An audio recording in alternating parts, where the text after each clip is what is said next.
আমি এক পরীক্ষার্থী, পরীক্ষার হলে মাঝে মধ্যে দেখা যায় টিচার নকল করতে সাহায্য করে, আবার কোনো ছাত্র প্রতিবাদ করলে তাদের খাতা নিয়ে যায়, এটা কি উচিত? মুফাসসিরে কোরআন, আন্তর্জাতিক খ্যাতিসম্পন্ন মুফতি, মুহাদ্দিস, আল্লামা, এগুলোর প্রকৃত সংজ্ঞা কি? এরপরে প্রশ্ন হলো, ইমামের প্রতি ভক্তি না থাকলে তার পিছনে কি আমার নামাজ পড়ব কিনা? এরপরে প্রশ্ন হলো, আমি জেনেছি যার চরিত্র যেমন তার জীবন সঙ্গীও তেমন হবে। আমি আমার জীবনে জেনা লিপ্ত হয়েছিলাম, এখন সামনে বিবাহ চিন্তা করতেছি, তওবা ও ক্ষমা প্রার্থনার মাধ্যমে কি মাপ পেতে পারি? আশা করি উত্তর দিবেন। এরপরে প্রশ্ন হলো, বর্তমানে আলেমদের মধ্যে বিদ্যমান যে দ্বন্দ্ব, মাহফিলে আলেমরা যেভাবে একে অপরের নাম ধরে সমালোচনা করে, এটা কি আসলে কোনো দিন শেষ হবে, নাকি এই ফিতনাটাও কিয়ামতের আলামত? এরপরে প্রশ্ন হলো, মানুষ মৃত্যুসজ্জা অবস্থায় থাকাকালীন তাকে পানি পান করানো হয় কেন? সবাইকে বলা হয় নাম ধরে ধরে পানি পান করানোর জন্য, কিন্তু তখন তার জ্ঞান থাকে না, সে তখন অচেতন অবস্থায় থাকে। সবাই বলে এতে নাকি তার কষ্ট কম হয়। অল্প বয়সে চুল পেকেছে, কালো কালি করলে নাকি ফরজ গোসল হবে না, সঠিকটা জানতে চাই। অনেকে কোরআন পড়া শুদ্ধ হয় না বলে কোরআন পড়ে না, ভুল উচ্চারণে গুনাহ হবে কিনা এই ভয়ে, এক্ষেত্রে বিধান কি? এক ভাই প্রশ্ন করেছেন, আমার টাকা ছিল, আমি ব্যাংকে জমা রাখছিলাম, পরে সুদ গরিবদের দিয়ে দিয়েছি এবং টাকা উঠে ফেলেছি। সেই টাকা ব্যবসা বিনিয়োগ করেছি একজনের কাছে এবং বলেছি ব্যবসার 3 ভাগের 1 ভাগ দিতে। এখন এটা ইসলামী দৃষ্টিতে বৈধ কিনা? আলহামদুলিল্লাহ, আপনি যে প্রক্রিয়া অবলম্বন করেছেন তার সবটুকুই বিশুদ্ধ। আপনি সুদের কারবারে জড়িয়ে গেছেন, সেখান থেকে যে লাভ পেয়েছেন সেটা আপনি নিজে ভোগ করেন নাই, গরিব দুঃখীকে দান করে দিয়েছেন সওয়াবের নিয়ত ছাড়া, এটা ভালো কাজ করেছেন। সেই সাথে সুদের কারবারে যে জড়ায় গেছেন সেজন্য আল্লাহর কাছে মাফ চাবেন, এটা আপনাকে অবশ্যই করতে হবে, ইস্তিগফার করতে হবে, আর কখনো এই কাজ জড়াবেন না, সে মর্মে তওবা করতে হবে, তওবায়ে নাসুহা। সেই সাথে আপনি এটাকে ব্যবসায় লাগাইছেন, খুব ভালো কথা। পার্সেন্টেজ ঠিক করে যে 3 ভাগের 1 ভাগ, 2 ভাগের 1 ভাগ, অর্ধেক অথবা যে কোনো পার্সেন্টেজ আপনি যার কাছে বিনিয়োগ করেছেন তার সাথে আপনার চুক্তি থাকবে যে আমার যা লাভ হবে সেখান থেকে এটা আমাকে পার্সেন্টেজ দিবা, আর বাকিটা তুমি নিবা। তো এইভাবে চুক্তি দিলে সেটা বৈধ।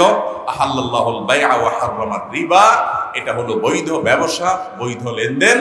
আর রিবা থেকে আপনি সরে এসেছেন, আল্লাহ তাআলা আপনাকে এর জন্য উত্তম বিনিময় দান করুন। এরপরে প্রশ্ন হলো, মুফাসসিরে কোরআন, আন্তর্জাতিক খ্যাতিসম্পন্ন মুফতি, মুহাদ্দিস, আল্লামা, এগুলোর প্রকৃত সংজ্ঞা কি? ভাই একটা একটা করে সবগুলোর সংজ্ঞা দিতে দিতে অনেক সময় লাগবে, তাও দেই, আপনি প্রশ্ন করছেন। মুফাসসিরে কোরআন মানে হলো যিনি কোরআনের তাফসীর কারক। বিশাল বড় একটা টাইটেল, কিন্তু সহজ কথা না।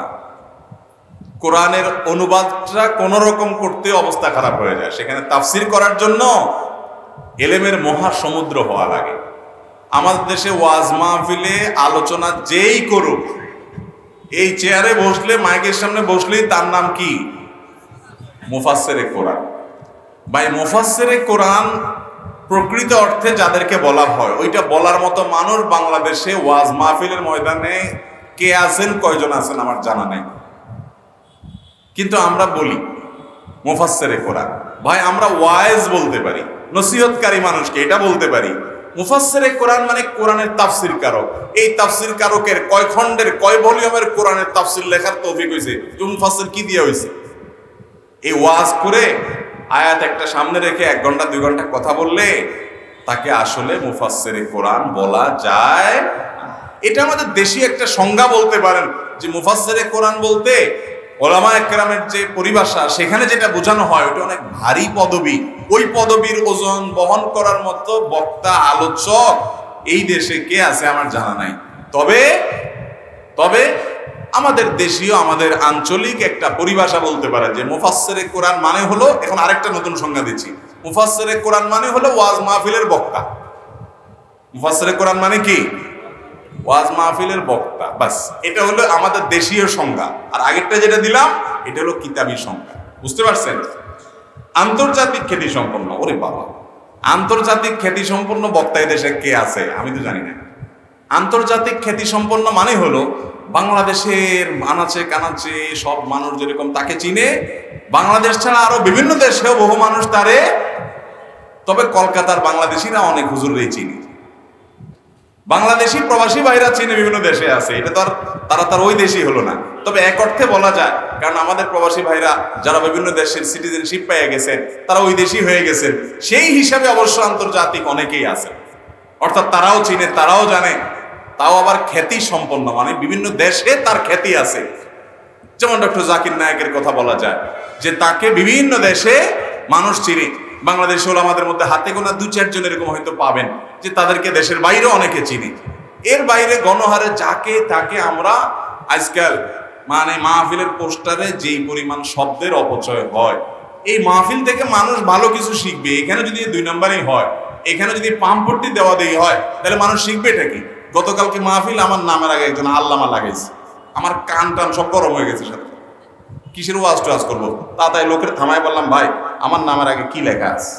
আমার মাহফিলের যে ফরম আছে, আমার মাহফিলের জন্য আবেদন করতে হলে ফরমে 12টা শর্ত দেওয়া আছে। এর ভিতরে একটা শর্ত হলো আমার নামের আগে আমার নামের পরে কি থাকবে এটা আমার থেকে, আমার অফিস থেকে নিশ্চিত করতে হবে। একটা অতিরিক্ত শব্দ লিখলে ওই মাহফিলে আমি উপস্থিত হই না, হব না।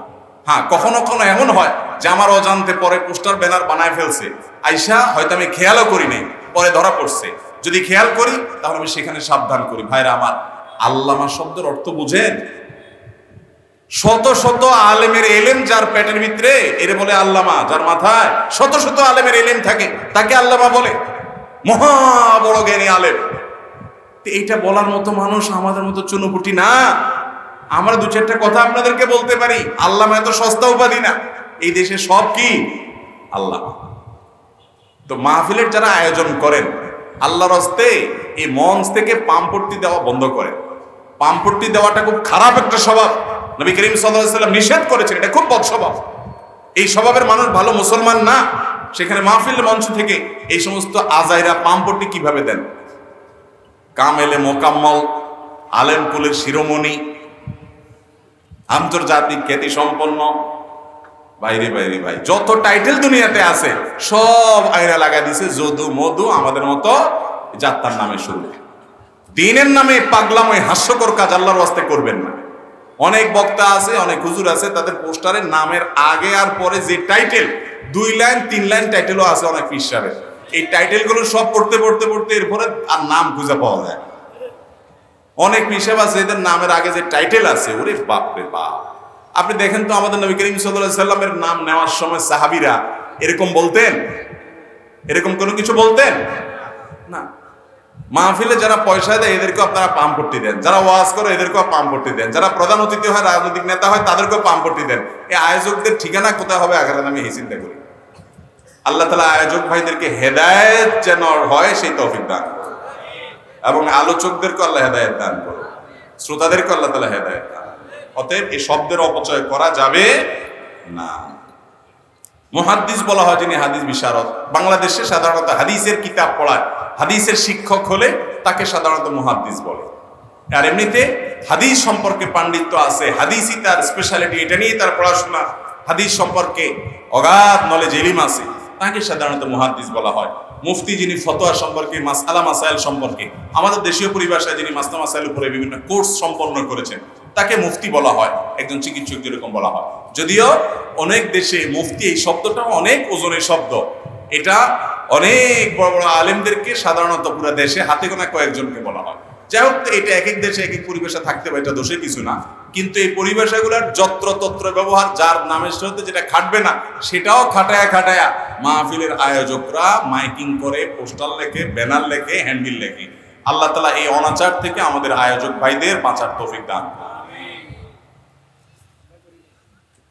এরপরে প্রশ্ন হলো, অত্র এলাকায় হিজবুত তাওহীদের একটি প্রতিষ্ঠান গড়ে উঠেছে, তারা গোপনে তাদের সদস্য সংগ্রহ এজেন্ডা বাস্তবায়নের জন্য কাজ করছে, এক্ষেত্রে আমরা কি পদক্ষেপ নিতে পারি?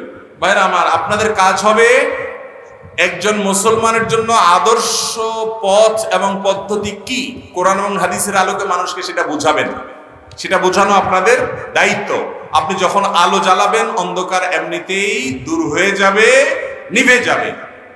মনে রাখবেন, হিজবুত তাওহীদের ভাইরা তাদের মূল প্রচার প্রসার, আবার কিছু লোক বাইর হয়েছে মুনকেরে হাদিস, হাদিস মানে না এরা। এই লোকগুলোর মূল কথা হলো যে ইসলাম, প্রকৃত ইসলাম তাদের কাছে আছে, আর দুনিয়াতে যত ইসলাম আছে সব ভেজাল। এমনকি কাবাতে, মক্কাতে, মদিনাতে ইমাম সাহেবরা যারা আছে সব ভেজাল ইসলামে আছে। শুধুমাত্র আসল ইসলাম আছে ওইসব ভাইদের কাছে যাদের মুখে ভালো করে দাড়িটাও নাই, কোরআনে কারীমের আয়াত শুদ্ধ করে তেলাওয়াত, পেটে বোম মারলেও বের হবে না, আরবি কোরআন আরবিতে, হাদিস আরবিতে, সে আরবি ভাষা সম্পর্কে একটা বাচ্চা মাদ্রাসার যে ধারণা রাখে, সেই ব্যাকরণ গ্রামার আরবি সে সম্পর্ক ধারণা নাই, কিন্তু উনি প্রকৃত ইসলামের ধারক বাহক। নবীজি সাল্লাল্লাহু আলাইহি সাল্লাম বলেছেন, মান ক্বালা হালাকান নাস ফাহুয়া আহলাকুহুম, যে বলবে সবাই ধ্বংস হয়ে গেছে, সমাজে সব গোমরা, আমরা কয়েকজন মানুষ শুধু হকের উপরে আছি, নবীজি বলছেন তাহলে বুঝে নিবা ওরাই হলো সবচেয়ে বড় গোমরা। এরা নারী পুরুষদেরকে যেভাবে মিলে মিশে একাকার করে বিভিন্ন প্রোগ্রাম করে, আমার নবী করিম সাল্লাল্লাহু আলাইহি সাল্লাম বলেছেন, খায়রু সুফুফির রিজালি আউয়ালুহা ওয়া আখিরু সুফুফিন নিসাই আখিরুহা ওয়া খায়রু সুফুফিন নিসাই আখিরুহা। অর্থাৎ যখন নামাজে দাঁড়াবেন, যে কোনো প্রোগ্রাম হবে, তো পুরুষদের জন্য উত্তম হবে তারা সামনের কাতারে দাঁড়াবে, পেছনে মা বোনদেরকে রাখবে। এটা মা বোনদেরকে ছোট করার জন্য নয়, অপমান করবার জন্য নয়, এটা তাদের নিরাপত্তা, তাদের ব্যক্তিত্ব, তাদের সম্মানহানি যেন না হয়। একজন নারীকে নিয়ে যেন বাজে মন্তব্য, বাজে ধারণা, মনে মনে নোংরামি চিন্তা যেন কেউ করতে না পারে, ইসলাম সেটা দেয় না। অন্য নারীকে নিয়ে রাস্তাঘাটে যে কোনো মানুষ যে কোনো চিন্তা করতে পারে, যে কোনো বাজে কল্পনা করতে পারে, মনে মনে তাকে জেনা করতে পারে, মনে মনে প্রতিটা মানুষ দেখে দেখে তাকে ধর্ষণ করতে পারে।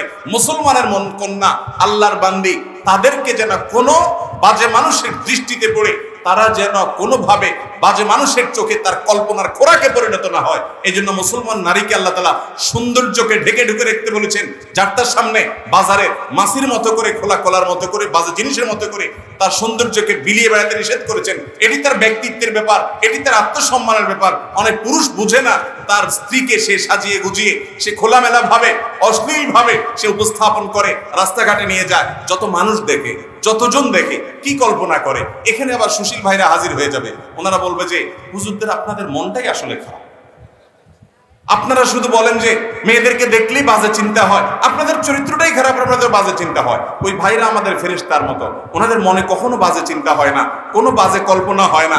আপনারা যারা আছেন এখানে সবাই পুরুষ আছেন, বেশিরভাগ কেনা সবাই প্রায় অ্যাডাল্ট মানুষ আছেন, ভাই আপনাদের মনে কোনো বাজে জিনিস দেখলে বাজে চিন্তা আসে কিনা আমি জানি না, কিন্তু আমাদের এই ভাইরা যারা সুশীল বলেন, ওনাদের মনে কোনো এই সমস্ত ফালতু চিন্তা কখনো আসেন না। আল্লাহর জমিনে এর চেয়ে বড় ফেরেশতার কোথায় পাবেন না? দেখছেন নি এসব ফেরেশতা আপনারা? এই ফেরেশতারা হয় মিথ্যাবাদী আর নাহলে নপুংসক, হয় মিথ্যুক আর না হলে ডাক্তার দেখাইতে হবে। বেটা তোমার অশ্লীল দৃশ্য দেখার পরে, অশ্লীল মেয়েকে দেখার পরে তোমার তার সম্পর্কে একেবারে পবিত্র চিন্তা আসে, তোমার মা বোনের চেহারা বেশি উঠে, সুবহানাল্লাহ, আলহামদুলিল্লাহ, তোমার মতো এরকম ফেরেশতা আল্লাহ জমিনে আছে। এই জমিন তো এখন এই জন্য টিকে আছে। ভাইরা আমার, তো আমাদের এই হিজবুত তাওহীদের ভাইরা, তারা দেখবেন নারী পুরুষকে এভাবে মিশামিশি, ঢলাঢলি, পর্দা নাই, পশিদা নাই, কিচ্ছু নাই। তারপরে তাদের কাছে মিউজিক কোনো ব্যাপার না, অন্য কিছুও না। তাদের যে এমাম সাহেব আছে, এমাম বলে, এমাম সাহেবের তেলাওয়াত শুনেন, মাঝে মধ্যে তেলাওয়াত শুনলে মক্তবের ছোট বাচ্চা যে আলিফ বাতাসা মাত্র শুদ্ধ করে শুনছে সেও হাসবে, এমন অবস্থা। আল্লাহ তাআলা আমাদের ভাইদেরকে হেদায়েত পাওয়ার তৌফিক দান করে। আমরা আমাদের ভাইদের জন্য দোয়া করি, তারাও আমাদের ভাই, আমরা চাই তারাও আমাদের সাথে জান্নাতে যাক। আমরা এই ভাইদেরকে বলবো, কোরআন এবং হাদিস নবী করিম সাল্লাল্লাহু আলাইহি সাল্লাম রেখে গেছেন, অর্থ সহকারে যদি আপনি বুঝেন, সেখান থেকে সঠিক ইসলামের ধারণা পেয়ে যাবেন। আপনারা এই সমস্ত ভাইদের বিভ্রান্তিতে যেন কোনো মুসলমান না পড়ে, তাদেরকে আপনারা ইসলামের সুমহান সুন্দর ধারা কোরআন এবং সুন্নাহর পথে আহ্বান করবেন। আল্লাহ নবী সাল্লাল্লাহু আলাইহি সাল্লাম নবীদের ওয়ারিস বানিয়ে গেছেন ওলামায়ে কেরামকে। সেই ওলামায়ে কেরাম, সমস্ত ওলামায়ে কেরাম সবাইকে গোমরা বলে দিন শেষে একজন হঠাৎ করে দাঁড়ায় গেছে, বলে যে আমি হলাম একমাত্র হকের জান্ডাবাহী, প্রকৃত ইসলামের ধারক বাহক। আল্লাহ তাআলা এই ইসলাম থেকে আমাদের ভাইদের হেফাজত করবে। ভাইরা আমার, আমাদেরকে সঠিক পথে দাওয়াত দিতে হবে, এবং আলো যদি দিতে থাকেন, অন্ধকার এমনিতে কি হয়ে যাবে? দূর হয়ে যাবে। এরপরে প্রশ্ন হলো, ইমামের প্রতি ভক্তি না থাকলে তার পিছনে কি আমার নামাজ পড়বো কিনা? সুবহানাল্লাহ, এই তো আরেক ফেরেশতা পাওয়া গেছে। আমি তো মানুষ দেখি না, সব তো ফেরেশতা লাগতেছে। ভাইরা আমার, ইমামকে ভক্তি হয় না। মানুষটা কি পরিমাণ ভক্তি, মানে ফেরেশতা হলে এটা সম্ভব। ইমাম সাহেবের প্রতি কি হয় না? ভক্তি হয় না। তবে হ্যাঁ, এটাকে নিয়ে ট্রল করার কিছু নাই ওই ব্যক্তির ক্ষেত্রে যার ইমাম সত্যিই কোনো পাপে লিপ্ত, খারাপ কাজে লিপ্ত, বিদআতে, শিরকে, কোনো ডেঞ্জারাস কাজে লিপ্ত, তার প্রতি ভক্তি না হওয়াটা দোষের কিছু না। কিন্তু আমি যেটা ট্রল করলাম সেটা হলো, আমি অনেক মানুষকে দেখেছি এমন যে ইমাম সাহেবের প্রতি ওনার ভক্তি হয় না, মানে এমনি ওনার ভালো লাগে না। আমার মনে আছে 2002-2003 সালের দিকে বা 4 সালের দিকে আমি মণিপুরে এক মসজিদে ইমামতি করতাম, জুমা পড়াইতাম। তো আমার এক মুসল্লি আমাকে একবার বললেন, হুজুর মনে কিছু করেন না, আপনার বক্তব্য আলোচনা সবই ভালো লাগে মাশাআল্লাহ, কিন্তু আপনার হাঁটাটা না আমার একদম ভালো লাগে না। আমি বললাম, ভাই আপনিও মনে কিছু করেন না, আপনি কি আমাকে বিয়ে শাদী করার চিন্তা ভাবনা করছেন নাকি? আমার হাঁটা দিয়ে আপনি কি করবেন? এটা কোন দেশি কথা? আপনি আমার থেকে এলেম নিবেন, আপনি আমার কথা শুনবেন, আমার হাঁটা কি, আমার চুল কি, আমার চেহারা কি, এটা দেখানোর দরকার আছে আপনার? আমরা চাই আমাদের ইমামগুলো সব আরশ মহল্লা থেকে নাজিল হবে, ফেরেশতার মতো হবে, ডান বাম কোনো কিছু থাকবে না। ইমাম সাহেবের যদি নামাজে কখনো ভুল হয় আমরা বলবো, হায় হায় ইমাম সাহেবের আবার ভুল হয়, হুজুরের আবার ছেলে মেয়ে হয়েছে শুনছি। এই হলো আমাদের দেশের মানুষের মন মানসিকতা, ঠিক না বে ঠিক? আরে ভাই আপনার ইমাম সাহেব দিন শেষে একজন মানুষ, ওনারও ভুল হতে, নামাজে আমাদের নবী করিম সাল্লাল্লাহু আলাইহি ওয়াসাল্লামের ভুল হয়েছে, আপনি কোথায় আছেন? উনি নামাজে 1 রাকাত কম থাকতে সালাম ফিরে ফেলছেন ভুলে, সাহাবায়ে কেরাম ভয়ে লোকমা দেয় না যে নবী তো, আল্লাহ হয়তো নামাজ কমাই দিয়েছে কিনা, ওহী আসে ওনার কাছে সবসময়, কেউ লোকমা দেয়নি। সালাম ফেরানোর পরে বলে, ইয়া রাসূলুল্লাহ আনাসিতা আম কুসিরাতিস সালাহ, আপনি ভুলে গেছেন না নামাজ আল্লাহ কমাই দিয়েছে। দেখেন কত ভদ্রতা, ডাইরেক্ট বলে নাই ইয়া রাসূলুল্লাহ আপনি ভুল করছেন, বলে ইয়া রাসূলুল্লাহ কি আল্লাহর পক্ষ থেকে নাজিল হয়েছে নতুন কোনো বিধান, সেজন্য রাকাত সংখ্যা কম হয়েছে, নাকি আপনি ভুলে গেছেন?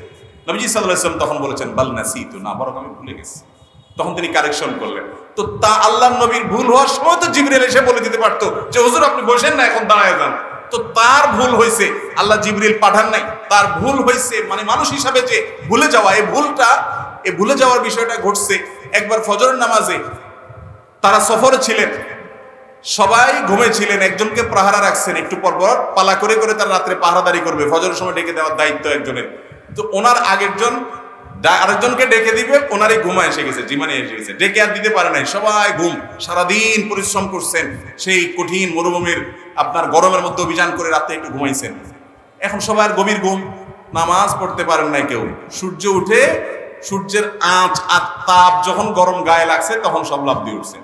তাই নবী করিম সাল্লাল্লাহু আলাইহি সাল্লামের জীবনে যদি এই ভুল হতে পারে, আপনার ইমাম সাহেবের ভুল হতে পারে না? পারে না? তবে হ্যাঁ, ইমাম সাহেব যদি ফাসেক হয়, স্পষ্ট ফাসেক হয়, হারামের সাথে তার সংশ্লিষ্টতা থাকে, খারাপ কাজ করে, নাজায়েজ কাজ করে এবং স্পষ্ট ফাসেকে মুলিন হয়, তিনি দাড়ি চাটে চেটে চেটে এটাকে ফাসেক এর পর্যায়ে তিনি নিয়ে গেছেন, এবং তিনি সুদের কারবারের সাথে জড়িত, তার চরিত্র নিয়ে সন্দেহ করার মতো অনেক কাজ তিনি করেন, তিনি বড় বড় বালেগ মেয়েদেরকে তিনি পড়ান, তিনি এরকম অনেক উল্টাপাল্টা কাজ করেন, শরীয়ত বেশরীয়তে কাজ করেন। এইরকম ইমামের প্রতি অভক্তি হওয়াটা মুসল্লির দোষের কিছু। অতএব আমি শুরুতে যে ট্রল করছিলাম, মাপ চাই, ওটা আমি সাধারণভাবে ট্রল করি না, আমার ভুল, আল্লাহ মাফ করুন। এরকম হলে সেই ইমামের প্রতি অভক্তি হওয়াটা দোষের কিছু না, কিন্তু অভক্তি হয় সেজন্য আপনি নামাজ ওই ইমামের পিছনে না পড়ে একা একা পড়তে পারবেন। হাজ্জাজ ইবনে ইউসুফ জালেম শাসক, এমন জালেমের জালেম, সাহাবীদেরকে হত্যা করত, সাহাবীদেরকে, এত ডেঞ্জারাস জালেম ছিল, কিন্তু আবার নামাজি ছিল 5 ওয়াক্ত। একদম সাহাবীদের যুগের মানুষ, তো 5 ওয়াক্ত নামাজি না, শুধু ইমাম সাহেব যেহেতু রাষ্ট্রনেতা, এজন্য ইমাম সাহেব ছিল। ওনার পিছনে সাহাবীরা নামাজ পড়তেন। একবার ফজর নামাজ 2 রাকাতের জায়গায় 3 রাকাত না 4 রাকাত পড়াইছে। মদ খাইছিল, মদ খেয়ে নামাজ ধরছে, হুঁশ নাই, পড়ায়া মুসল্লিদেরকে পিছনে বলতেছে আর পড়াবো। পিছনে সম্ভবত আব্দুল্লাহ ইবনে মাসউদ রাদিয়াল্লাহু তাআলা আনহু বা কোনো একজন সিনিয়র সাহাবী ছিলেন, উনি বলছেন না আর লাগবে না, অনেক হয়েছে এবার। আপনি চিন্তা করেন, ইসলামে মুসলমানদের ঐক্যটা এত গুরুত্বপূর্ণ যে এরকম একটা ফালতু মানুষ ইমামতি করতেছে, তারপরে সাহাবারা আরেকটা ইমামতি বের করেন নাই। অবশ্য তিনি রাষ্ট্রনায়ক ছিলেন, ওখানে বিভেদ হতো, সেজন্য করেন নাই, কিন্তু তাই বলে আমাদের মহল্লার ইমাম সাহেবরা এরকম উল্টাপাল্টা করলেও তারপরও বলবেন না ঠিক আছে হুজুরের ভক্তি আমি করব, সেটা আমি বলতেছি না। আপনি যদি ইমাম সাহেব এরকম বেলাইনের হয়, আপনি পাশে মসজিদে চলে যান, আপনারা নিজেরা কয়েকজন মিলে জামাত করেন। কিন্তু ছোটখাটো ভুলভাল হয়, পাশে মসজিদে যাওয়ার মতো অবস্থানে দূরে আছে, তাহলে আপনি একা একা নামাজ কোন অবস্থাতে পড়বেন না, প্রয়োজনে ওই ইমাম পিছনে পড়বেন, তারপরেও জামাতে পড়তে হবে। বিকল্প জামাত যদি ভালো কোনো মসজিদ পান সেখানে যাবেন। কোনো ইমাম যদি আমলি না, আকীদাগত বিদআতে আক্রান্ত থাকে এবং তার কারণে সে শিরকে আকবার, কুফরে আকবরে চলে যায়। কোন মাজারে পূজা করে, সিজদা করে, সেখানে প্রার্থনা দোয়া করে, এগুলোকে হালাল মনে করে, তাহলে সেক্ষেত্রে ওই ইমামের নামাজ পড়া জায়েজ নাই। প্রয়োজন একা পড়বেন, জামাতে পড়তে না পারলেও তারপরে পড়বেন না। কিন্তু এছাড়া অন্য আমলগত ত্রুটি যদি থাকে, ফাসিক থাকে, গুনাহের কাজ করে, তাহলে আলাদা অন্য কোনো ভালো ইমামের পিছনে নামাজ পড়বেন। কিন্তু তাহলে এই ইমাম খারাপ ভক্তি হয় না, সেজন্য নামাজ পড়া ছাড়বেন না। আমি প্রথমে যে বলছিলাম একটু ট্রল করে, এর যথেষ্ট কারণ আছে। আমি অনেককে চিনি ব্যক্তিগতভাবে, কয়েকজনকে চিনি। এক ভাইকে তো চিনি, উনি বলছেন যে হুজুর আমার আব্বা কোনো মসজিদে নামাজ পড়ে না, কোনো মসজিদে। উনি 5 ওয়াক্ত নামাজ পড়ে, লম্বা দাঁড়িয়ে আছে, সবই ঠিক আছে, কিন্তু মসজিদে নামাজ পড়ে না। কেন? কয়েক কার পিছনে নামাজ পড়ে? দুনিয়াতে মানুষ আছে এরকম ফেরেশতা এই দেশে মাশাআল্লাহ কিছু আছে। ভাইরা আমার, ইমামের নামাজ ইমামেরে পাবে, আপনার নামাজ আপনারে পাবে। ইমাম খারাপ দেখে তার পিছনে নামাজ পড়ছেন দেখে আপনার নামাজের কোনো ক্ষতি হবে, মানে আপনার নামাজ হবে না, ব্যাপারটা সেরকম। তবে কমিটির লোকরা, মসজিদের যারা দায়িত্বশীল, তাদের উপরে আমানত যে তারা একজন যোগ্য ইমাম নিয়োগ দিবেন। আলতু ফালতু মানুষ, এখন তো অনেক মসজিদে ঘুষ দিয়ে ইমাম নিয়োগ হয়। সভাপতি সেক্রেটারি সাহেবের পছন্দের মানুষ, আত্মীয় স্বজন থাকলে পার্সিয়ালিটি করে তারে ঢুকায় দেয়। চুরি ডাকাতি সব জায়গায় করতে করতে আল্লাহর ঘরও ধরছে অনেক, আছে না নাই? আল্লাহ তাআলা এই চোর ডাকাতদের থেকে আমাদের দেশে মসজিদগুলোকে হেফাজত করুন। এরপরে প্রশ্ন হলো, আমি জেনেছি যার চরিত্র যেমন তার জীবন সঙ্গীও তেমন হবে। আমি আমার জীবনে জেনা লিপ্ত হয়েছিলাম, এখন সামনে বিবাহ চিন্তা করতেছি, তওবা ও ক্ষমা প্রার্থনার মাধ্যমে কি মাপ পেতে পারি? আশা করি উত্তর দিবেন। ভাইরা আমার, এই কথা আপনাকে কে বলল যে যার চরিত্র খারাপ তার জন্য কপালে খারাপ বই আসবে, ভালো বই আসবেই না? এটা কে বলছে আপনাকে? আল খাবিসাতু লিল খাবিসিনা ওয়াল খাবিসুনা লিল খাবিসাত, এই আয়াতের তাফসীর খুলে বিস্তারিত পড়ার চেষ্টা করেন। এই আয়াতের মানে শুধুমাত্র চূড়ান্তভাবে এটাই নয় যে খারাপ মানুষরা খারাপই পাবে। প্রথম কথা হলো, বেশিরভাগ ক্ষেত্রেই যে খারাপ সে খারাপের দিকেই যায়। কিন্তু তাই বলে কোন মানুষ যার চরিত্র খারাপ, তিনি জেনা করেছেন, এই জন্য তার কপালে জেনাকারে মিলবে, এরকম কোনো কথা নাই। এটা এরকম কোনো কথা কোরআন হাদিসে পরিষ্কার করে কথা বলে দেওয়া হয় নাই। আরে ভাই, যে ভালো কথা বলবে তার জন্য ভালো কথা, যে মন্দ কথা বলবে তার জন্য মন্দ কথা।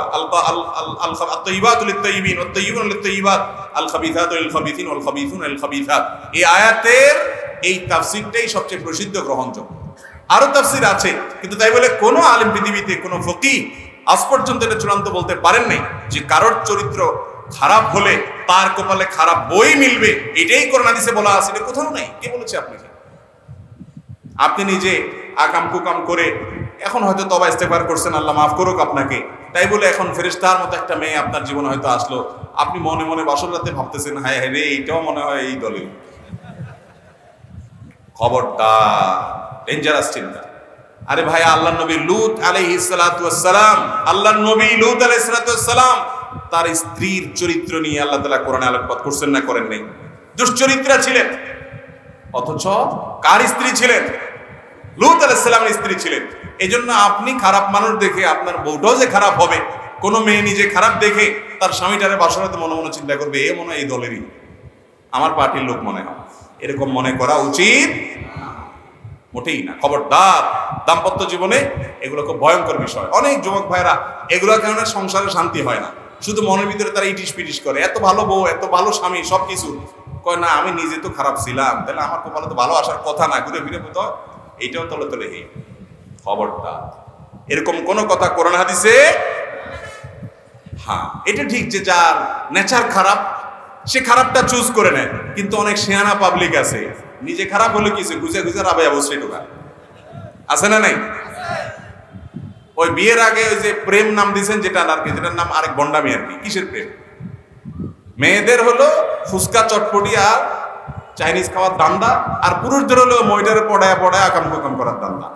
নাম দিছে কি? প্রেম। কত সুন্দর একটা নাম। আরে ভাই, প্রেম তো হলো বৈধ লিগ্যাল জায়গায় স্বামীর সাথে স্ত্রীর, এই অবৈধ জায়গায় কিসের প্রেম? এটা তো 2 নম্বরই। এই 2 নম্বরই কাজ করে অনেকে, এবং সারা জীবন 2 নম্বরটারই করে। এরপরে বিয়ের সময় বড় বড় হুজুর করে হাদিয়া তোফা দিয়া খাওয়ায়া, চা পানি নাস্তা, বলে হুজুর এখন মহিলা মাদ্রাসার একটা মেয়ে আমার জন্য দেখতে হবে। ভাই, আছে না নাই? শুনছে হুজুরের মহিলা মাদ্রাসা আছে, আইসে এখন শুধু হুজুরের গায়ে হাত মোছে, হুজুর মহিলা মাদ্রাসার একটা মেয়ে দিতে হবে। এরকম মানুষ আমাদের দেশে আছে না নাই বলেন? আকাম কুকাম সব করব, কিন্তু গল্লির ঠাট ঠিক আছে, বউ হিসাবে উঠাইতে ঠিকই রাবে অবশ্যই, ছাড়া উঠাবে না। আল্লাহ আমাদেরকে বোঝার তৌফিক দান করুন। তো যাই হোক, নিজে খারাপ হলেও অন্তত ভালো মানুষকে বিয়ে করার চেষ্টা করতেছে, তার এই প্রবণতাটা অন্তত ভালো, মাশাআল্লাহ। কিন্তু সবার আগে নিজে আল্লাহর কাছে লজ্জিত হয়ে, অনুতপ্ত হয়ে, নিজেকে ভৎসনা করে ক্ষমা চেয়ে ভালো হওয়ার চেষ্টা করতে হবে।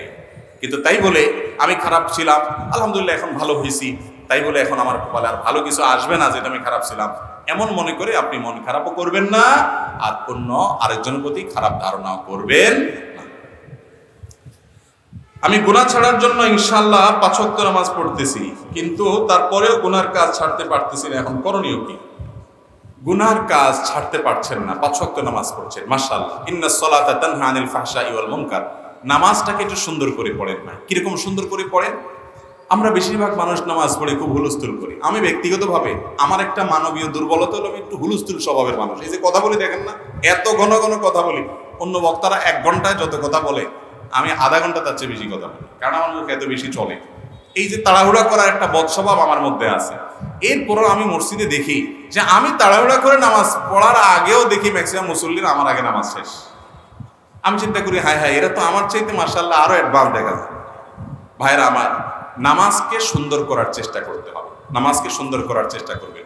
কোনো মানুষকে যদি দেখেন তার নামাজটা খুব ধীরে ধীরে, রুকুতে অনেক সময় দিছে, সহজে উঠে না, রুকু থেকে উঠে সোজা হয়ে দাঁড়ায় অপেক্ষা করছে অনেক সময় ধরে, আস্তে করে সিজদা গেছে, হুলস্থুল না, সিজদা গিয়ে আবার অনেক সময় ধরে সিজদা করে, সিজদা থেকে আস্তে করে উঠছে, শ্রদ্ধা করে আল্লাহর সামনে নিবেদন করছে, সোজা হয়ে টান টান হয়ে বসে অপেক্ষা করছে আস্তে আস্তে, এরপর আবার আস্তে করে সিজদা যাচ্ছে। এই লোকটাকে পাইলে একটু জড়ায় ধরবেন, কারণ এ হলো আসল নামাজি, 1 নম্বরের নামাজি, এ ক্লাসের নামাজি। এরকম নামাজি অনেক মসজিদ আছে, গোটা মসজিদে একজনও পাওয়া যায় না, অনেক মসজিদে 1-2 জন পাওয়া যায়। আমি ব্যক্তিগতভাবে এরকম কিছু মানুষকে চিনি, আমার বন্ধু বান্ধবের মধ্যে। ওই যে বলছি জেনারেল লাইনের অনেক মানুষ আছে, এরকম অনেক মানুষ আছে আমার কাছে। নাম বললাম না, নাম বললে আপনারা সবাই চিনবেন, সারা দেশে মানুষ চিনবে, সারা দেশে মানুষ চিনবে, কিন্তু নাম বললাম না। এরকম ভাইয়ের আমার আছে, জেনারেল শিক্ষিত মানুষ, ব্যবসায়ী মানুষ, মাদ্রাসার বারান্দায় যায়নি, কলেজ ইউনিভার্সিটিতে পড়ছি। আমি নামাজের দিকে তাকায় দিকে, আরে আমিও তো এত সুন্দর করে নামাজ পড়ি, আমি অনুপ্রাণিত হই যে মাশাআল্লাহ, তাহলে আরো সুন্দর করে আরো আস্তে আস্তে নামাজ পড়বো। যে তার 2 রাকাত নামাজে 10 মিনিট টাইম লাগায়, দুনিয়ার মিটিং সিটিং ব্যবসা বাণিজ্য সব বললে যাক, নামাজে কোনো ছাড় নেই, কোনো তাড়াহুড়া নেই, কোনো হুলস্থুল নেই। তো আপনি যে গুনাহ থেকে বাঁচতে পারছেন না, নামাজটাকে এইভাবে পড়েন, ইনশাআল্লাহ দেখবেন অপরাধ এবং পাপের প্রবণতা থেকে আল্লাহ তাআলা আপনাকে বাঁচাবেন। নাম্বার 2, প্রেসক্রিপশনের দ্বিতীয় আইটেম হলো আপনি গুনাহের পরিবেশ থেকে সরে আসবেন। আমাদের অনেক ভাইরা গুনাহ ছাড়তে চান, কিন্তু গুনাহের পরিবেশ ছাড়তে রাজি না। টেলিভিশনে খারাপ জিনিস দেখে, হাতে তসবিহ আছে, টিপতে টিপতে বলে আস্তাগফিরুল্লাহ আস্তাগফিরুল্লাহ আস্তাগফিরুল্লাহ আস্তাগফিরুল্লাহ, উনি আস্তাগফিরুল্লাহ বলে আর টাকা রয়েছে টিভির দিকে, ভূতের দিকে। তো আপনি চোখে জেনা করতেছেন আর বলতেছেন যে কত খারাপ দেখছো, নাটকের নামে এসব বদমাইশি, আস্তাগফিরুল্লাহ, ও টাকা রয়েছে। তো আপনি ফেসবুকে মেয়েদের আইডিতে, মেয়েদের পেজে, আশেপাশে পেজে আপনি অ্যাড আছেন, যুক্ত আছেন, ফলো করে রাখছেন, লাইক দিয়ে রাখছেন, সেখান থেকে খারাপ জিনিস আছে, দেখেন, দেখে দেখে বলবেন গুনাহ থেকে বাঁচতে পারি না, হুজুর কি করবো? ভাই আমার, গুনাহের রাস্তা বন্ধ করে দিতে হবে। আমি সব জায়গায় বলার চেষ্টা করি, যারা কোনোভাবে গোপন গুনাহ থেকে বাঁচতে পারছেন না, পর্নোগ্রাফি থেকে বাঁচতে পারছেন না, হস্তমৈথুন থেকে, মাস্টারবেশন থেকে বাঁচতে পারছেন না, খারাপ জিনিস দেখা থেকে বাঁচতে, আপনি চাচ্ছেন বের হয়ে আসতে, ঈমান আছে ভিতরে, ছটফট করেন কিন্তু পারেন না, সাহস করে, হিম্মত করে স্মার্টফোনটা বিক্রি করে ফেলান। একটা বাটনওয়ালা ফোন নেন, মাত্র 6 মাসের জন্য, ভয় পায়েন না, সারা জীবনের জন্য, মাত্র 6 মাসের জন্য, বাস বাটনওয়ালা ফোনে থাকেন। বন্ধু বান্ধব সবাই বলে দেন, দোস্ত ফেসবুক টেসবুক নাই, 6 মাসের জন্য এই লাইনে আছে, ফোনে দরকারি কথা বলিস, শেষ। একটু হার্ড ডিসিশন না, এটা বলে অপারেশন। রুগী যখন সিরিয়াস হয়ে যায় তখন কি করতে হয়? অপারেশন করতে হয়, কোনো দোয়া দরুদি কুলাবে না, এই অপারেশনটা করেন। 6 মাস এই অপারেশন করার পর আপনি দেখেন গুনাহের প্রবণতা আপনার অনেকখানি দূর হয়ে যাবে ইনশাআল্লাহ। সৎসাহস করা যাবে তো ইনশাআল্লাহ? এরকম যুবক পাওয়া কঠিন যে এটা ছাড়া বাঁচবো আমি। আচ্ছা, এই মজলিসে এমন কোন যুবক আছেন যে স্মার্টফোন নাই, বাটনওয়ালা ফোন ব্যবহার করেন? হাত তোলেন তো দেখি। আরে ভাই, এখন নাই, বাসা রেখে আসছেন, ওইটা না, চালাক নাকি এরা সব? এত মানুষ কিভাবে আতুরে? আপনার বাসায়ও নাই, এখানেও নাই, শুধু বাটনওয়ালা ফোনই ব্যবহার করেন, কোনো ফেসবুকে যুগ নেই, এমন মানুষ আছেন? মাশাআল্লাহ, তো অনেক ফেরেশতা আছে দেখা যায় এখানে। এর মানে এই না যে যাদের কাছে স্মার্টফোন আছে সব শয়তান। এদেরকে ফেরেশতা বলা মানে তাদেরকে খারাপ বলে না। হুজুরের কাছে স্মার্টফোন আছে, তাহলে আমি কি হুজুরের খারাপ বলছি নাকি? স্মার্টফোন ব্যবহার করে যদি নিয়ন্ত্রণ করতে না পারেন, আপনি ফোন ব্যবহার করেন না, ফোনে আপনারে ব্যবহার করে। আছে না নাই? কিভাবে বুঝবেন ফোন আপনারা ব্যবহার করে কিনা? যদি দেখেন যে আপনি অটো হয়ে গেছেন, ডাইরেক্ট হয়ে গেছেন। অটো আর ডাইরেক্ট হওয়া বুঝেননি? মানে মোবাইল যে টিপতেছেন, এই আঙ্গুল দিয়ে টানতেছেন টানতেছেন টানতেছেন, মনে হয় আপনার কিছু হারায় গেছে, মাইলকে মাইল চলে যেতেছেন আপনি এইভাবে। আঙ্গুলিটা আমার মনে হয় যদি অনুবীক্ষণ যন্ত্রযন্ত্র দিয়ে দেখা হয়, আমার মনে হয় দেখা যাবে আঙ্গুলের এই অংশ বেশিরভাগ যুবকের ক্ষয় হয়ে গেছে। এত ঘষায় আঙ্গুলে হয়েছে, শরীরের অন্য কোনো জায়গায় এত ঘষা হয়নি। ঠিক না ভাই? ঠিক। কি খুঁজতেছেন নিজেও জান না, সারাদিন শুধু টানতে টানতে টানতে টানতে আপনি শহীদ হয়ে যেতেছেন। তাহলে বোঝা গেছে আপনি ডাইরেক্ট হয়ে গেছেন। ডাইরেক্ট হয়ে গেছেন ওই ডায়রিয়ার রোগীর মতো, সবসময় বের হতে থাকে। আপনারও হাত সবসময় চলতে থাকে। ভাইরা আমার, মোবাইলকে ব্যবহার করেন, স্মার্টফোন ব্যবহার করে ভালো কিছু করলে ভালো, কিন্তু এটাকে আপনি ব্যবহার করেন, ফোন যেন আপনাকে ব্যবহার করতে না পারে। এই যে শেখ বলছে না, সারা বছরে যে গুনাহ করতে না পারে, মোবাইলে একদিনে সে গুনাহ করতে পারে। আবার সারা বছরে যে সওয়াবের কাজ করতে না পারে, স্মার্টফোন দিয়ে একদিনে সে সওয়াবের কাজ করা যায়। আল্লাহ আমাদেরকে নিয়ন্ত্রণ করার তৌফিক দান করুন। তো যেটা বলছিলাম, গুনাহ থেকে বাঁচার জন্য গুনাহের পরিবেশ থেকে সরে আসতে হবে। পরিবেশ থেকে সরে না আসলে আপনি বাঁচতে পারবেন। এর পাশাপাশি 3 নম্বর আমল হলো নেককার, মুত্তাকি, পরহেজগার মানুষদের সাথে থাকবেন। আর যদি গুনাহটা সেক্সুয়াল গুনাহ হয়, তাহলে অবিবাহিত হতে যত দ্রুত সম্ভব বিয়ে করে ফেলেন। এটা হলো সব রোগের মহা ঔষধ। যদি মুরব্বীরা রাজি না হয়, দূরে বাইরে আমার কাছে ফুসলা ফাসলা নিয়ে আসবে, বা আশপাশে হুজুরদের কাছে নিয়ে যাবেন। হুজুররা চাচা মিয়ারে বুঝায়া বাজায়া ইনশাআল্লাহ বিয়ের ব্যবস্থা করে দেবে। হুজুরদেরকে একটু খাওয়াটা হয় নিবেন, দেখবেন ইনশাআল্লাহ সব ব্যবস্থা হয়ে গেছে। আল্লাহ তাআলা আমাদেরকে গুনাহ থেকে বেঁচে থাকার তৌফিক দান করুন। এর পাশাপাশি আল্লাহর কাছে দোয়া করতে হবে। এরপরে প্রশ্ন হলো, বর্তমানে আলেমদের মধ্যে বিদ্যমান যে দ্বন্দ্ব, মাহফিলে আলেমরা যেভাবে একে অপরের নাম ধরে সমালোচনা করে, এটা কি আসলে কোনো দিন শেষ হবে, নাকি এই ফিতনাটাও কিয়ামতের আলামত? ভাই, আমি এটার সাথে পুরোপুরি একমত না। মাহফিলে এক আলেম অন্য আলেমের নাম ধরে সমালোচনা করে, বিশুদ্ধার করে, এইরকম ঘটনা বাংলাদেশে কয়জন মানুষ, কয়টা মাহফিলে হয় বলেন? খারাপটা নজরে বেশি পড়ে। বেশিরভাগ আলেম ওলামারা করোনা দিস থেকে কথা বলেন, মাশাআল্লাহ। এই বিশুদ্ধার করা মানুষ হাতে গুনলে কয়েকজন পাবেন হয়তো, বা কয়েকটা মাহফিলে হয় হয়তো। আমাকে জীবনে শুনছেন যে মাহফিলে কোনো আলেমের, কোনো ইসলামী বক্তা, কোনো মাহফিলের আলোচকের নাম ধরে, নাম উল্লেখ করে তার সমালোচনা, তার বিশুদ্ধার করছি শুনছেন কোনোদিন? এই হুজুরে শুনছেন কোনোদিন? তো এরকম হুজুর বহুত আছে মাশাআল্লাহ, দেশে আছে না নাই? অতএব আপনারা এত মানে নেতিবাচক চিন্তা করেন কেন যে সব হুজুরা এরকম হয়ে গেছে? জি না, বেশিরভাগ এখনো আলহামদুলিল্লাহ ভালো আছে। কিছু খারাপ বা কিছু মানুষ তার দৃষ্টিভঙ্গির বেশ কম থাকতেই পারে।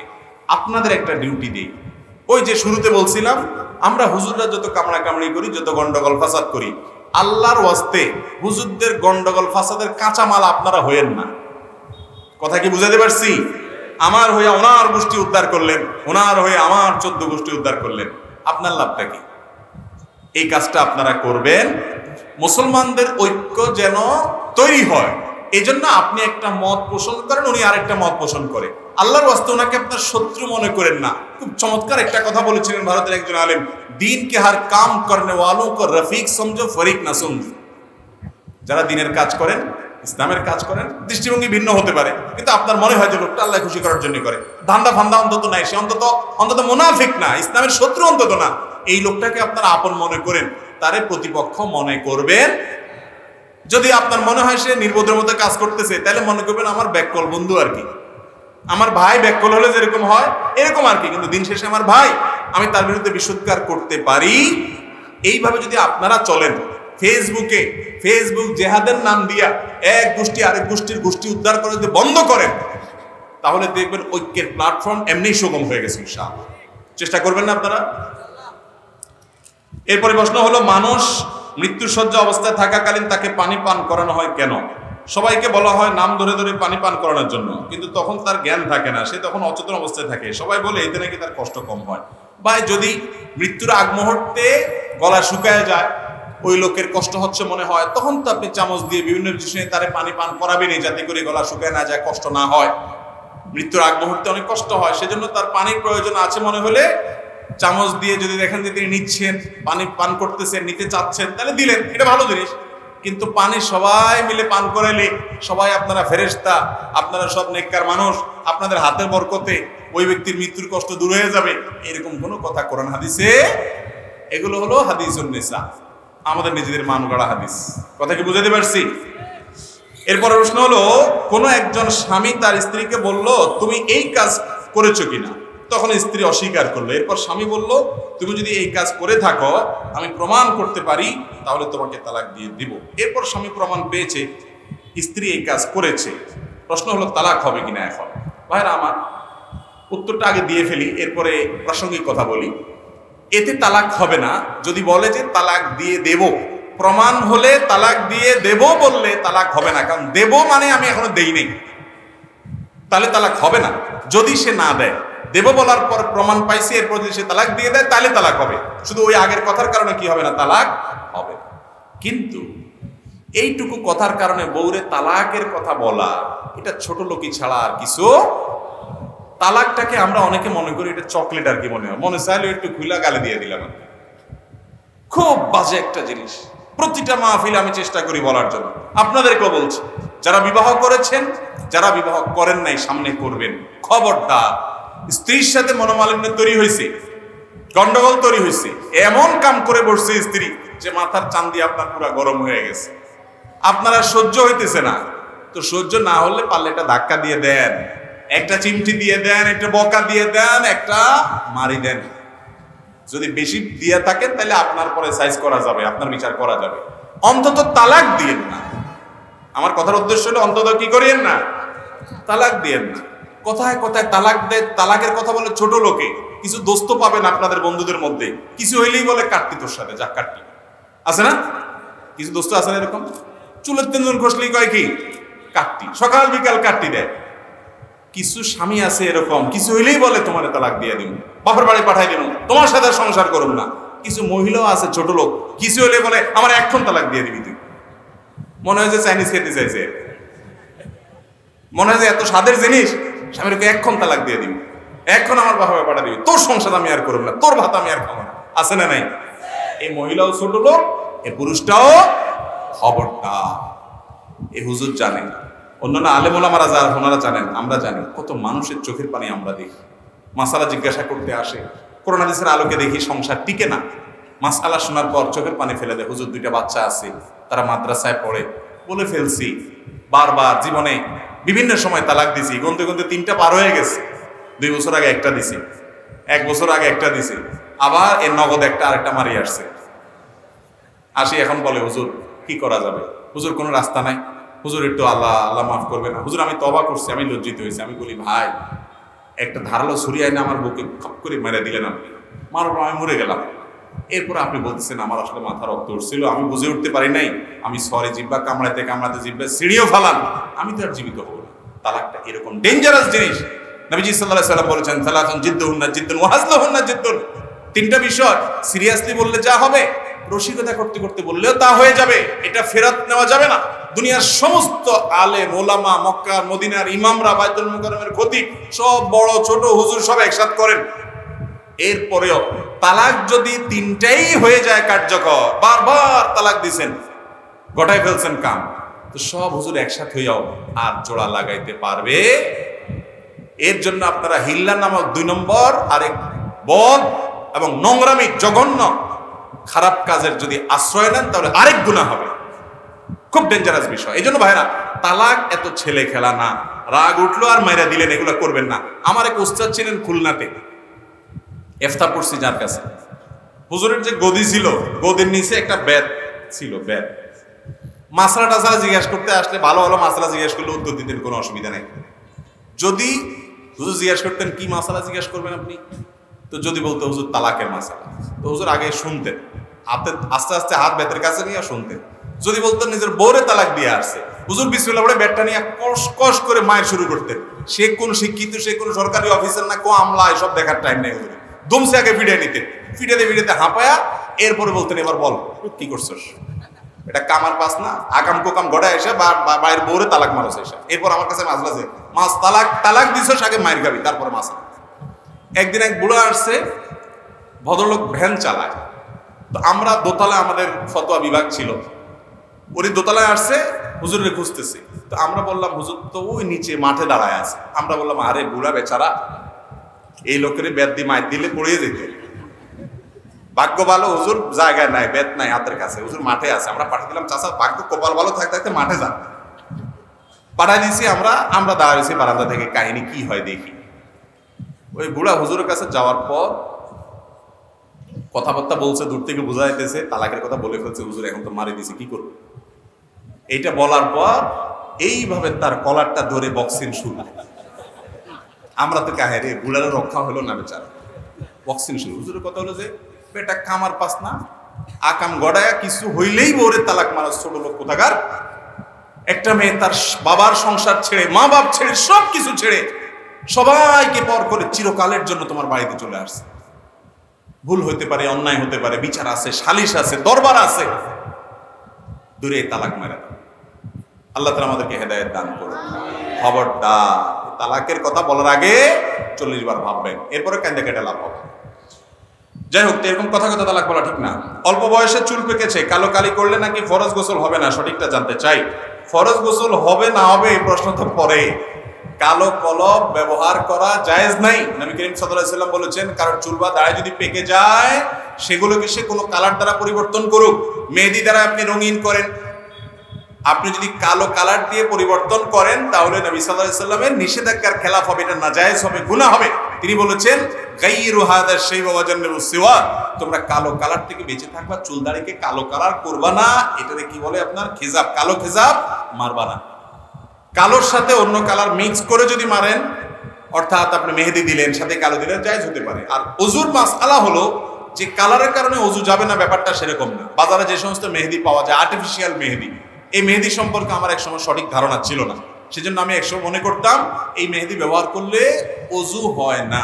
কিন্তু পরবর্তীতে বিস্তারিত আরো জানার পর আমি সেটা কারেকশন করেছি এবং বারবার স্পষ্ট আলাদা করে বলেছি যে না, আর্টিফিশিয়াল মেহেদি ব্যবহার করলে ওযু হবে, ওযু হবে না এমন বিষয় না। কারণ আর্টিফিশিয়াল মেহেদি বাজারে যেগুলো পাওয়া যায়, এগুলো ব্যবহার করলে অনেক সময় দেখবেন হাতে ব্যবহার করলে বা শরীরে ব্যবহার করলে উপরে চল্লা উঠে।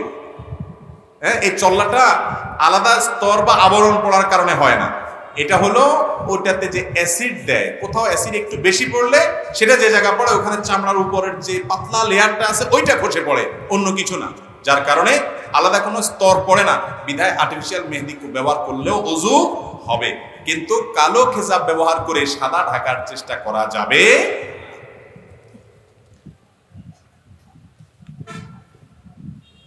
এরপরের প্রশ্নটা একজন ইমাম সাহেবের প্রশ্ন। এই প্রশ্নটা আমি এখানে পড়তে পারলাম না, শুধু এতটুকু বলবো, এই ধরনের প্রশ্ন ব্যক্তিগতভাবে জানার চেষ্টা করবেন, মেহেরবানি করে এই ধরনের প্রশ্ন ব্যক্তিগতভাবে জানার চেষ্টা করবেন এবং আল্লাহর কাছে ইস্তেগফার করবেন, তওবা করবেন, আল্লাহ তাআলা মাফ করুন।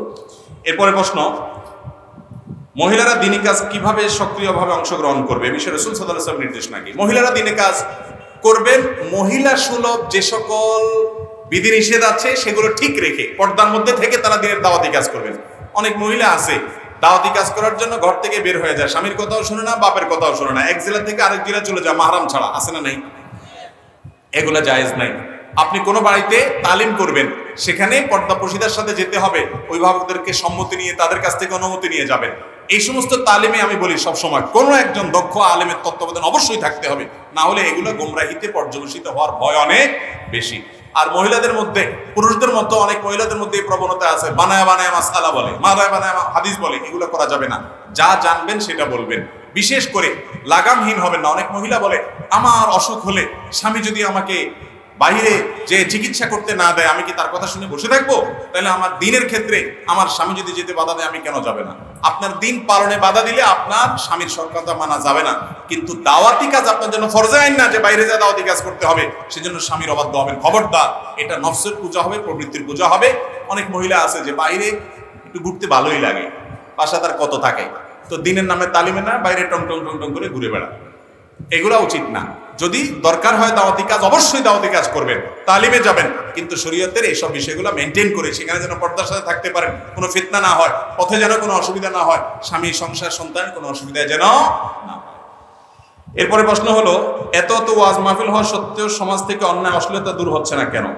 প্রথম কথা হলো, মানুষের মানবীয় প্রকৃতির মধ্যে আল্লাহ তাআলা দিয়ে দিয়েছেন খারাপের দিকে টান মানুষের বেশি। আল্লাহ বলেছেন ইন্নান নাফসাল আম্মারাতুম বিসু, ইউসুফ আলাইহিস সালামের বক্তব্য আল্লাহ উক্তি কোট করেছেন যে মানুষের প্রবৃত্তি খারাপের দিকে টানে বেশি। এরপরেও সেই খারাপ প্রবণতাকে আবার আরো খারাপ করার জন্য নানামুখী মিডিয়া, নানামুখী আয়োজন, গোটা দুনিয়া ইবলিসীয় সভ্যতা, দাজ্জালীয় দুনিয়াতে সেগুলো তো আছেই। এই স্রোতের বিপরীতে ওয়াজ মাহফিলগুলো হলো অনেকটা সমুদ্রের বিপরীতে বালু ফেলায়া বাঁধ দেওয়ার চেষ্টা। আপনি আমি চেষ্টাটা করি যদি, তাহলে আল্লাহর কাছে বিনিময় পাবো। আর এতে একেবারে লাভ হয় না, এটা অনর্থক কথা। বহু মানুষের ঠিকই ফায়দা। আল্লাহ তাআলা আমাদেরকে হেদায়েতের উপরে চলার তৌফিক দান করুন। কয়টা বাজে রে ভাই? 11:30 বেজে গেছে, তাহলে তো শেষ করা দরকার। জি ভাই, আর কয়েকটা প্রশ্ন দিয়ে আমরা শেষ করে ফেলছি ইনশাআল্লাহ। অনেকে কোরআন পড়া শুদ্ধ হয় না বলে কোরআন পড়ে না, ভুল উচ্চারণে গুনাহ হবে কিনা এই ভয়, এক্ষেত্রে বিধান কি? এটা অনেক সময় ওয়াসওয়াসার কারণে হয় ভাই। আপনি কোরআন পড়তে পারেন না, ভুল হয়, সেজন্য কোরআন পড়বেন না, জি না। আপনার কোরআন পাঠে যদি মেজর বড় সমস্যা না থাকে, যে করে বড় ধরনের ভুল, তাহলে অবশ্যই আপনি তেলাওয়াত করবেন। ছোটখাটো ভুল হলে আপনি তেলাওয়াত চালায়া যাবেন। তেলাওয়াতে মানে কোয়ালিটির কোনো শেষ নেই। আপনি কোনো ইমামের কাছে, কোনো মুয়াজ্জিনের কাছে গিয়ে তেলাওয়াতটা শোনাবেন, হুজুর আমার তেলাওয়াতটা শুনুন তো, এমন ভুল হয় কিনা যেটা কারণে অর্থ উল্টে যায়, একদম ডেঞ্জারাস ভুল হয় কিনা। যদি এরকম না হয় তাহলে ছোটখাটো ভুল নিয়ে আপনি তেলাওয়াত চালু রাখবেন, পাশাপাশি আপনি অবশ্যই শুদ্ধ রূপে তেলাওয়াত শেখার চেষ্টা করুন। এরপরে প্রশ্ন হলো, আমি সরকারি চাকরিজীবী, আমার বেতন হতে কিছু টাকা সরকার কেটে রাখে, পেনশনের সময় হয়তো অনেক টাকা বাড়তি দিবে, এই বাড়তি টাকা দেখা যাবে মূল টাকার চেয়ে বেশি, আমি কি এই টাকা খেতে পারবো কিনা? এটাকে প্রভিডেন্ট ফান্ডের টাকা হয়তো উনি জানতে চাইছেন। প্রভিডেন্ট ফান্ডের যে টাকাটা কেটে কেটে রাখে গভর্নমেন্ট, এটার সাথে অতিরিক্ত টাকা দেয় এবং এটা সুদ বলেই দেয় হয়তোবা। তারপরেও এদেশের সকল বিজ্ঞ প্রাজ্ঞ ওলামাদের ফতোয়া অনুপাতে সেটা সুদ হবে না। ডক্টর আব্দুল্লাহ জাহাঙ্গীর মাওলানা মাসআলা রয়েছে, মাওলানা আব্দুল মালিক সাহেবের ফতোয়া রয়েছে, আর আমাদের ফতোয়া রয়েছে, এটা সুদ হবে না। কেন? কারণ সুদের সংজ্ঞা এখানে প্রযোজ্য হয় না। যেই টাকা আপনি পানই নাই সেটা তো আপনি জমা দেওয়ার প্রশ্ন ওঠে না। গভর্নমেন্ট দেওয়ার সময় আপনাকে কম দিয়া বাকিটা কেটে রেখে দিছে। এখন তার সাথে যদি অতিরিক্ত দেয়, তো আপনি লোন দিয়েছেন, তারপরে লাভ নিয়েছেন, ব্যাপারটা এরকম না। আপনি দেনই নেই, সে কাইটা রাখছে, দেওয়ার সময় আপনাকে বাড়াই দিছে। তো সুদের যে সংজ্ঞা তার মধ্যে এটা পড়ে না, এই জন্য এটা জায়েজ আছে। তবে প্রভিডেন্ট ফান্ডের কিছু পার্সেন্টেজ আছে ইচ্ছাকৃত কাটায় মানুষ, যে আমার বেতন থেকে আমি ইচ্ছাকৃত কাটাবো একটা পার্সেন্টেজ, সেটাতে অতিরিক্ত যেটা আসবে ওইটা সুদ হবে, ওইটা আপনি গ্রহণ করতে পারবেন না, কারণ আপনি নিজে সেটা জমা করেছেন, দিয়ে মুনাফা নিচ্ছেন। বর্তমানে বিশ্বকাপ খেলা যুবকরা কেউ ব্রাজিল, কেউ আর্জেন্টিনা দল সাপোর্ট করে, আবার তাদের পতাকা উড়ায়, এটা কি উচিত? এটা হলো ভাই মুসলমানের ঈমানি দৈন্যতার প্রমাণ। মুসলমান সে যে বাঘের বাচ্চা সে জানে না, সে মুহাম্মদ সাল্লাল্লাহু আলাইহি ওয়াসাল্লামের অনুসারী সে জানে না, সে এই জন্য যেখানে সেখানে যাক তার সমর্থনের পিছনে তার মেধা, তার শ্রম, তার বুদ্ধি, বিবেক, ভালোবাসা, আবেগ, উচ্ছ্বাস এগুলোকে ব্যবহার করে। মুসলমানের আবেগ উচ্ছ্বাস এত সস্তা হওয়া উচিত নয়। আল্লাহ তাআলা আমাদের বিবেক, যুবকদের বিবেকগুলোর জন্য জাগ্রত সেই তৌফিক দান করুন। আমি এক পরীক্ষার্থী, পরীক্ষার হলে মাঝে মধ্যে দেখা যায় টিচার নকল করতে সাহায্য করে, আবার কোনো ছাত্র প্রতিবাদ করলে তাদের খাতা নিয়ে যায়, এটা কি উচিত? ভাইরা আমার, এটা খুব দুঃখজনক কথা যে আমাদের এই দেশে অনেক টিচাররা ছাত্রদের নকল সরবরাহ করে, বলে দেয় নিজের স্কুলের সুনাম বৃদ্ধি করার জন্য, আবার ছেলেদেরকে বলে দেয়, মেয়েদেরকে বলে দেয় তোমরা একজন আরেকজনকে হেল্প করবা, কিন্তু বলে কি বলে না? এই দেশে নীতি আদর্শ যে ধ্বংস হয়ে গেছে, এ ধ্বংস হয়ে গেছে কেন? যেখান থেকে মানুষ শিখবে সেই জায়গাগুলো কি হয়ে গেছে? নষ্ট হয়ে গেছে। আমরা ছোটবেলা যে স্কুলে পড়েছি, আপনারা যারা পড়েছেন একটু কল্পনা করেন তো, যারা সিনিয়র আছেন 40-এর উপরে যাদের বয়স হয়ে গেছে, তারা ছোটবেলা যে স্কুলে পড়েছেন, আপনাদের স্কুলে যে মাস্টার সাহেবরা ছিলেন একটু কল্পনা করেন তো, তাদের স্মৃতিটা আপনার স্মৃতিতে ভেসে আসুক। তারা জীবনে আপনাকে এই কুকাম করার জন্য বলবে, এরকম মানুষ তখন খুব একটা ছিল না। তারা সততার কথা বলতেন, তারা বাড়িতে বাড়িতে গিয়ে পাহারা দিতেন ছেলে পড়তেছে কিনা, স্কুলে না আসলে যা ধরে নিয়ে আসতেন, ওরে পিটায় পিটায় পড়াইতেন, আদর করে পড়াইতেন। তারা চাইতেন পড়ালেখা করে তারা মানুষ হন। আর এখন টিচার সে তার সুনামের জন্য আপনাকে বলে তোমরা দেখে দেখে লেখালেখি করিও। ওকে চুরি, ওকে অনৈতিকতা, ওকে অন্যায় কাজ করার শিক্ষা যে শিক্ষক দিছে, এই শিক্ষক কোনো আদর্শ শিক্ষক হতে শিক্ষকের কথা আর কি বলবো, অনেক বাপ মা পোলাপানের জন্য নকল সরবরাহ করে। কোথায় নকল ফাঁস হয়েছে, টাকার বান্ডিল নিয়ে নকল কিনতে আনে। ঠিক না ঠিক? পরীক্ষার প্রশ্নপত্র ফাঁস হয়েছে, ওটা কেনার জন্য যায়, ছেলে মেয়েকে নকল সরবরাহ করে। এই সমাজটা ধ্বংস হয়ে গেছে, নষ্ট হয়ে গেছে এই কারণে, যেই বাবা মা ছেলে মেয়েকে বলার কথা, বাবা পরীক্ষার হলে যা পারো তা লিখে আসবা, তুমি ফেল করলো আমার কোনো আফসোস নাই, তুমি পাস করছো কারণ তুমি নকল করো নাই, অন্যায় করো নাই, তুমি চারিত্রিক পরীক্ষায় পাস করছো। পরীক্ষার হলে দুইটা পরীক্ষা হয়, একটা তো আপনার সাধারণ পরীক্ষা, আরেকটা হলো ঈমান এবং তাকওয়ার পরীক্ষা, ভালো মানুষের পরীক্ষা। যেই ছেলে পরীক্ষার হলে এই আকাম করে, নকল করে, অনৈতিক কাজ করে পরীক্ষা দিয়ে পাস করে, ও যখন ভালো কোনো পদে বসবে, চেয়ারে বসবে, ও তো চোর হবে, ডাকাত হবে, টিনচুর হবে, গমচোর হবে, এটাই সে হবে।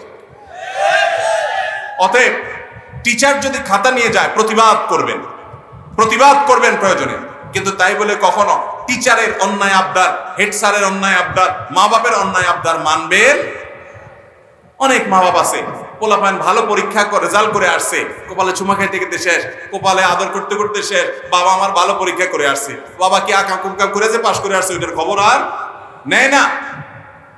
এখন মা বাপ চায় না আমার ছেলেটা, আমার মেয়েটা মানুষ হোক, চায় ডাক্তার হোক, ইঞ্জিনিয়ার হোক, আলেম হোক, এটা হোক সেটা হোক, মানুষ হোক আর অমানুষ হোক, দিন শেষে আমি নিজে টাকার মেশিন, টাকার মেশিন হোক। এইরকম হওয়ার কারণে সমাজটা ধ্বংস হয়ে গেছে। সেরকম বাপমার অভাব।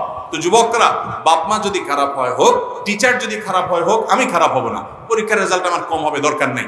বহুত ভালো ভালো রেজাল্ট করা মানুষ রাস্তা রাস্তায় ঘুরে বেড়ায়, বহুত খারাপ রেজাল্ট করা মানুষ আল্লাহ তাআলা অনেক বড় করে। অতএব রেজাল্টই আমার সব, এমন কোনো কথা নাই। আমি আমার আদর্শ বিক্রি করব, কারোর দিকে তাকাবো না, চেষ্টা করবো তো ইনশাআল্লাহ।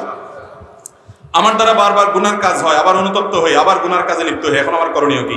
বারবার যদি গুনাহের কাজ হয়, হাল ছাড়বেন না, আবার তওবা করবেন।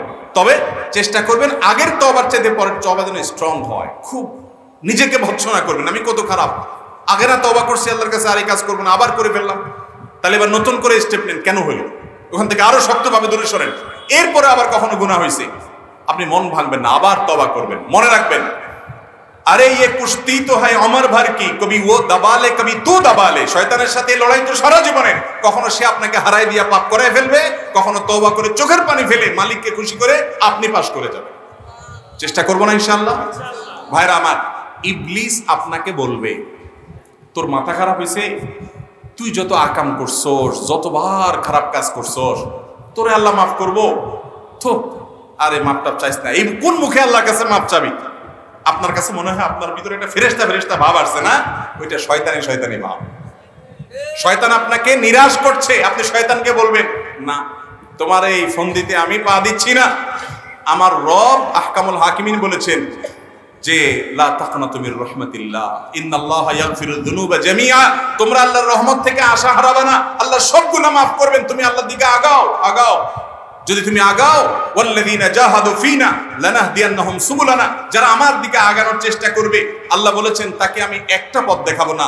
লানাহদিয়ান্নাহুম, লামে তাকিদ, নুনে তাকিদ, সাকিলা, তিনটা তাকিদ দিয়ে আল্লাহ বলছেন অবশ্যই আমি তাকে একটা রাস্তা দেখাবো না। সে আমার দিকে আসা শুরু করলে আমি বহু রাস্তা খুলে দেব তাকে। যুবকরা, গুনাহ ছেড়ে আল্লাহর দিকে আসবো তো ইনশাআল্লাহ? সৎ সাহস করব।